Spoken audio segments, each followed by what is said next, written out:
Assalamu alaikum jama'a, barkanmu da warhaka, barkanmu da sake saduwa a cikin wannan lokaci. Dalilan da yasa aka yi juyin mulki a ƙasar Niger, ku saurara ku ji wannan dalili da yasa suka zo suka mai juyin mulki da hujjojin da suka faɗa 'yan ƙasar akan dalilan da yasa suka mai juyin mulki.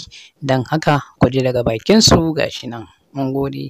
Barkanmu da zuwa wannan tasha tamu ta Top Zaman Lafiya TV. Wannan ne farkon zuwanka, ka daure ka danna mana ƙararrawa sannan ka danna mana domin samun sababbin bidiyo da zaran mun saka. Da hujja al'amari ya cakule, wallahi al'amari ya cakule jama'a. Juyin mulki tabbas ya tabbata a ƙasar Niger, ya tabbata, jikin kowa ya yi la'asar, amma har yanzu 'yan ƙasa suna ci gaba da tambaya, wai menene dalilin yin wannan juyin mulkin da aka yi? Tambayan da 'yan ƙasa suke nan gayi kenan. Gaskiya akwai ƙura mai yawa, da yawa mutane suna farin ciki idan aka yi juyin mulki, idan suna kaman zargin gwamnati da wasu abubuwa makamancin irin haka. Amma kar mu manta, duk wani juyin mulki da za a yi a duniyan nan yana mai da ƙasa ta koma baya, in dai ba da wasu ƙwaƙwaran hujjoji ba, da ƙwaƙwaran dalili ba, wanda gwamnatin da aka kaɗa ma zaɓe ta kasa ta yi ko kuma ta ƙi ta yi ne za a yi mata juyin mulki. Amma in dai ba a ƙarƙashin wannan ba, to duk wani juyin mulki da za a yi a duniyan nan wallahi yana jagula tattalin arziki na ƙasa. Duk wata kwantara da gwamnati ta bada ga wata ƙasa, to kuɗin za su ɓacewa. Duk wani wanda ya handama da babakere, mafi yawanci kuɗin sun ɓace. Duk wani abu da kuke sani da kuka sani na ci gaban na ƙasa, to ya ɓace, sai dai a ce bar a yi sabon tattala wani. Kuma sannan wanda ya shigo cikin gwamnatin shi ma da yunwa ya zo, sai ya yi ƙoƙarin ya ce bari ya ci ya ƙoshi. Shekara nawa jama'a? Ƙiyayya, adawa, wallahi ba ibada ba ce ba. Kowace irin adawa za mu yi, mu zan kai adawa da hujja, adawa da hujja.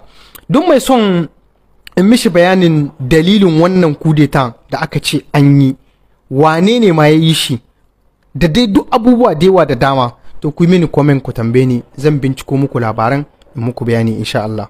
Nagode. Allah ya ba Niger zaman lafiya da kwanciyar hankali. Cin amana cikin cin amana kashi na biyu. Kamar yadda na suburbuɗo muku bayani, General Chani shine babban mai kula da fadan shugaban ƙasa, shine babban mai kula da shugaban ƙasa. Idan ya ce kar a fita gari ba lafiya, ba inda shugaban ƙasa za shi. Idan ya ce a fita ba laifi, dole ne a fitan ba matsala. Wannan general babban mukami ne gare shi a cikin gwamnatin jamhuriyar Niger. Kamar yadda na gaya muku a bidiyo part 1, wannan General Chani tun a zamanin Muhammad Isu yake yana mai kula da fadan shugaban ƙasa, yana da ƙarfi sosai, yana da mukami. Kamar yadda na gaya muku, Muhammad Bazum su da Muhammad Isu ana kallon su ne ɗan jumma ne da ɗan jummai a fuska, amma a ƙasa tana ƙasa tana dabo, saboda shekara 2 da Muhammad Bazum yayi yana gudanar da mulkin shi, baya yin mulkin shi kamar yanda shi yake so yayi. Ana kallon Bazum ne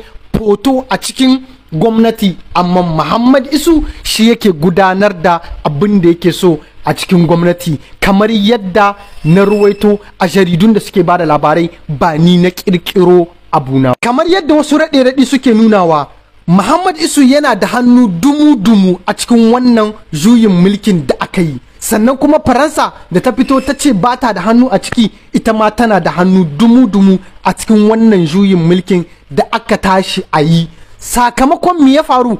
Muhammad Bazum yana ƙoƙari yana ciccire duk wasu manya-manyan ƙusoshin da tsohuwar gwamnati mara adalci ta bari, ta zalunci tana da tabbar su a cikin wannan mulkin. Muhammad Bazum yana ƙoƙari yana ciccire su da dubarbaru da dubara. To shine fa aka zo kan wannan general, kamar yadda na samu labari, General Chani.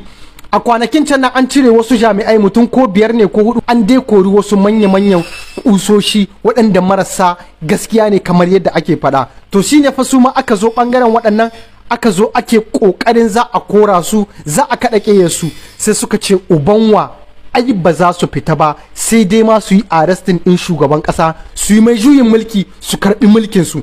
saboda su mulki nasu na gado ne. Kamar yadda raɗe-raɗi suke nunawa, wannan juyin mulkin da Cani ya tashi yi ba dan Allah ne ya tashi yin shi ba, ba dan al'umman ƙasar Nijar ba ne ba dan wasu da suke cikin matsala ne ya tashi ba, sai dan su kare entere insu da su da mai gidansu wannan mai ƙurjin fuska Muhammadu Isuhu. Sai dan wannan dalilin ne suka yi wannan ƙoƙarin su yi wannan juyin mulki, saboda Muhammad Bazum ya daina biyan umarninsu, yana son ya ci gashin kanshi ne kamar yadda dama ta bashi. Ku biyo ni bidiyo.